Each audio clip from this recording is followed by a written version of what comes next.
Bangladesh is currently facing a grave reality. Mob violence and lynching incidents have raised serious concerns about public safety across the country. Bangladesh has slipped into a stage of utter chaos. In the latest, an Islamist mob went on a rampage at a concert, leaving several injured. This amid the spate of violence, especially targeting of Hindus.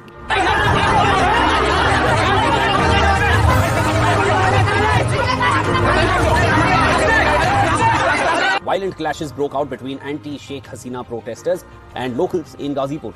Clashes broke out in Bangladesh's central Ghazipur district on Friday night during the bulldozer program by students opposed to Hasina and her Awami League.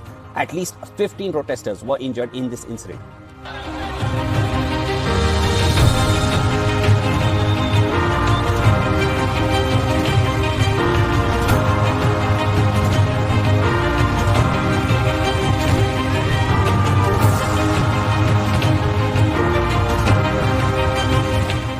Mobs have targeted supporters of the deposed Prime Minister and vandalized their homes and businesses. They also vandalized a memorial of Sheikh Mujibur Rahman, Hasina's father, in Dhaka, setting the historic building on fire. The inaction of law enforcement agencies, coupled with the irresponsible rhetoric of political leaders, continues to fuel this alarming trend. In the past 10 months alone, 174 people have been killed and 363 injured as a result of mob attacks.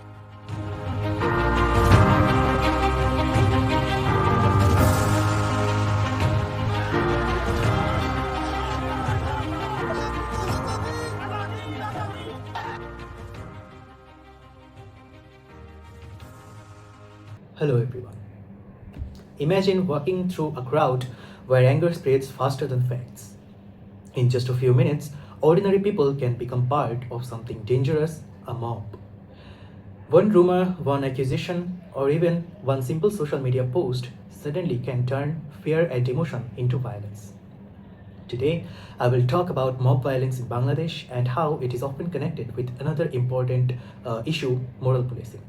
My name is Sudipto Rai, student ID 24201134, current semester spring 2026. My course code is HAM 103, section 53. What is mob violence actually?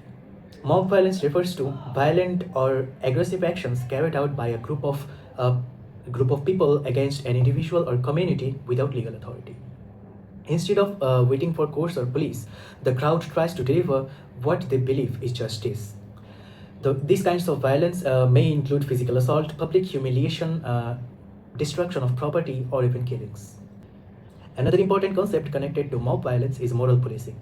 Moral policing happens when individuals or group try to control other people's behavior and their emotion according to their own moral, religious, or cultural beliefs. For example, people may harass couples in the park, criticize women for their clothing, or attack someone accused of insulting other religion. In many cases, moral policing can develop into mob violence when crowd become involved directly.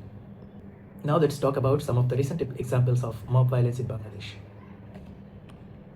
On 20th July 2019, a woman named Toslima Begum Renu was beaten to death by a mob in North Batta, Dhaka, after rumors falsely accused her of being a child kidnapper. A mother named Renu came to Bada Primary School to get her child admitted to school.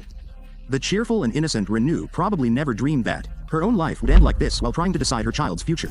A group of people surrounded her and suspected that she was a child thief. In just a few moments, she was mercilessly dragged away and the helpless juice of the crowd descended on her. Renu was beaten to death in front of hundreds of people. Some recorded the video on their mobile phones, some laughed at the sight, but no one tried to save her. No one even asked her why she had come here.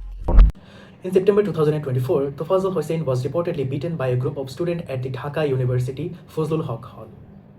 He is Tofazal. This video was taken just hours before a group of students beat him to death inside Dhaka University's Fazlul Haq Muslim Hall on suspicion of stealing a mobile phone. A group of students have allegedly fed him and recorded the video of beating him to death.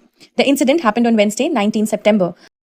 Reports later revealed that he was mentally unstable and had been publicly humiliated before the assault escalated. Another incident happened on 18th December 2025 in Bhaluka, Mymensingh, when a 27-year-old Hindu garment worker named Dipu Chandra Das was lynched by a mob after false allegation of blasphemy. A Hindu man was lynched and his body set on fire in what rights groups are calling the latest attack on minorities in Bangladesh's Mymensingh region. The victim has been identified as 25-year-old Dipu Chandra Das, a factory worker, who was accused of blasphemy before he was killed, according to multiple local reports. So these were some of the examples which grabbed mass attention in recent times. Now, mob violence can be analyzed through several ethical theories. Firstly, according to utilitarianism, an action is morally right if it creates the greatest happiness and greatest good for the greatest number of people. Supporters of mob action and mob violence sometimes argue that they are protecting the society, their religion, their social norms and values, etc. However, mob violence usually causes more harm than benefit because it spreads fear, injustice, and instability in the society. Therefore, from an utilitarian perspective, mob violence is unethical in general. Secondly, from the perspective of deontological ethics, especially the Immanuel Kant's famous categorical imperative, morality depends on rules, duties, and respect for human dignity.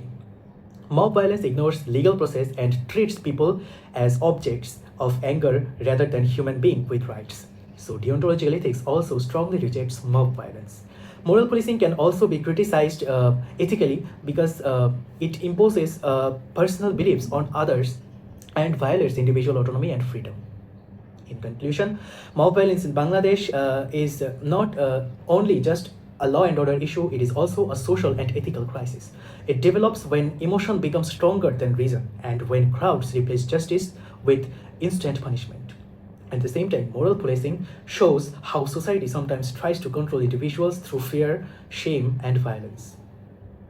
Thank you all for watching the documentary. Thank you, everyone.